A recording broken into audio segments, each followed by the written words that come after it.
Bonjour à tous et bienvenue dans ce nouvel épisode de Cet été, je visite l'Indre. Comme vous le savez, cette semaine nous accueillons l'arrivée du Tour de France à Châteauroux.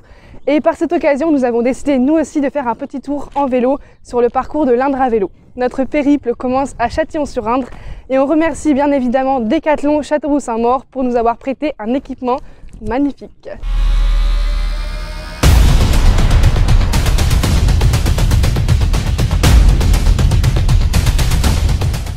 Ça y est, c'est le grand moment. On s'échauffe, on met nos casques et c'est parti pour une petite vingtaine de kilomètres jusqu'à notre première étape, Palluau-sur-Indre.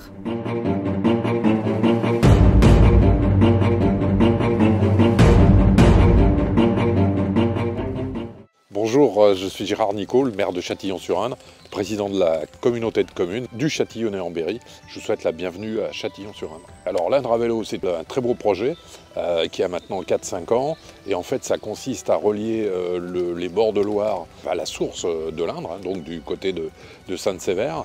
Et ça permettra donc par des petites routes le long de la vallée de l'Indre de découvrir de magnifiques paysages, des châteaux, enfin toute la richesse patrimoniale de notre secteur. Le départ de Châtillon, c'est peut-être d'y venir déjà la veille pour découvrir la ville. Donc je vous le disais tout à l'heure, toutes ces maisons anciennes, on peut y passer la journée, il y a des hébergements, il n'y a pas d'hôtel, mais il y a beaucoup de chambres d'hôtes et de gîtes. Et ensuite partir de Châtillon pour rejoindre Palluau, Buzancais, enfin tout le reste de la vallée de l'Indre, Châteauroux, peut-être comme ville-étape si on fait un long parcours.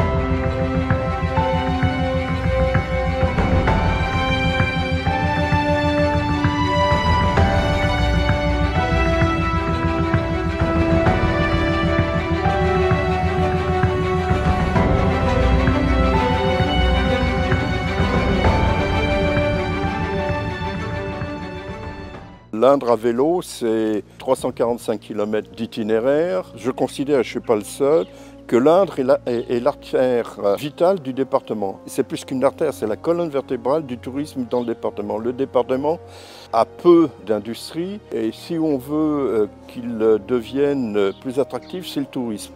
Et le tourisme, c'est essentiellement le vélo ou les camping-cars, mais je dirais l'itinérance douce. Nous avons la chance à Palluau, c'est d'être pas très loin d'Argy. Argy, on monte avec le petit train à Valençay. D'ici, en passant par Buzancais, on va sur le parc naturel de la Brenne.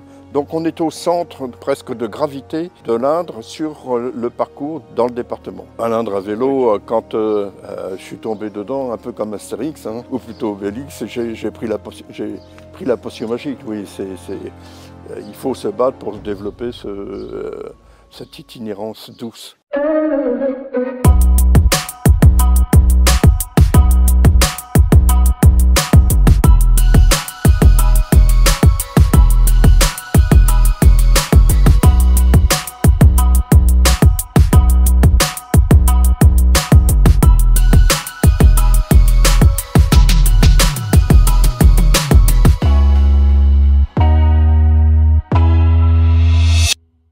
Alors, je m'appelle Nicolas Thomas, je suis premier adjoint au maire de Buzancais de Berry depuis déjà quelques années et puis je suis également depuis l'année dernière le président de la communauté de communes Val de l'Indre-Brenne. L'Indre à vélo parcourt la vallée de l'Indre. À Buzancais, on peut voir l'Indre, on peut voir l'eau.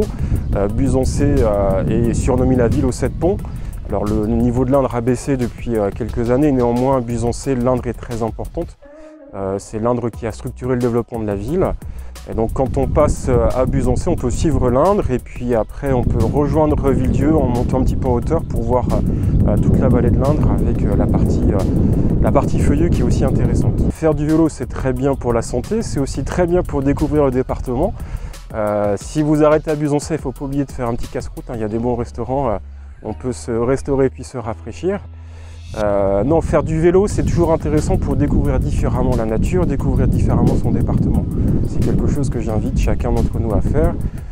Moi, le premier qui suis très mauvais en orientation, qui me perd tout le temps, grâce aux partenaires de l'Indre à vélo, il existe de très beaux parcours et en suivant le fléchage, en suivant les petits guides qui ont été édités, je pense à tout le travail fait particulièrement par Marc Rochy et puis par Pierre Duguet, on est sûr de ne pas se perdre. Même moi, je ne me suis encore jamais perdu. Écoutez, moi j'ai adoré cette escapade. Bon, j'avais la chance d'avoir un vélo électrique et je remercie beaucoup Decathlon de nous en avoir mis à disposition. Vraiment, vélo électrique, c'est très cool. Là, je pense que easy, je peux finir le parcours jusqu'à Châteauroux. Mais voilà, on est bien arrivé à Buzancais et franchement, c'est une super expérience. Les arrivées dans les bourgs sont magnifiques. C'est sur des routes assez calmes, donc il y a très peu de voitures et même il y a certains chemins où c'est que accessible au vélo. Donc non, vraiment une super expérience de l'Indre à vélo. Si vous aimez le vélo, même si vous n'êtes pas forcément très doué mais que vous cherchez une activité à faire dans l'Indre, cet été, faites l'Indre à vélo. Le parcours était vraiment sympa à faire. Je pense que tout le monde peut le faire et même avec un vélo classique, on n'a pas besoin d'avoir un vélo très performant pour faire ce parcours. Il y a vraiment des beaux paysages à voir. C'était sportif, mais tout le monde peut le faire. Nous, on n'avait pas forcément de grand entraînement cycliste, mais on l'a fait, ça s'est très bien passé.